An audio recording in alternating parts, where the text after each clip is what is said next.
আসসালামু আলাইকুম রহমতুল্লাহ বারাকাতুহ। আজকে প্রথম ইজতেমা জুম্মার সময়, এখনো বাকি আছে। জুম্মা 2টোর সময় এলান হয়েছে। 5 কিলোমিটার দূর থেকে মানুষ হেঁটে আসছে, তার আগেই পার্কিং করে দিয়েছে। সেখান থেকে মানুষ হেঁটে আসছে, কারণ এখানে পার্কিং গাড়ি ঢোকালে অসুবিধা আছে। জাম প্রচুর, এমনি মানুষের হেঁটে হেঁটে জাম হয়ে যাচ্ছে মানুষ।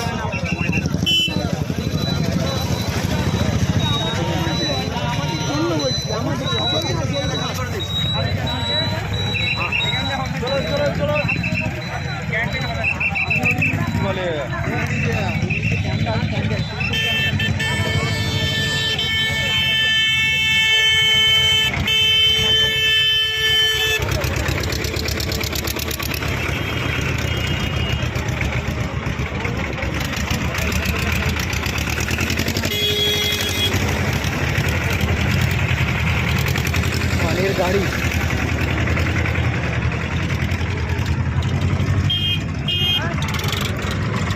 আমাদের হুগলি হারিটের ক্যান্টিন এটা।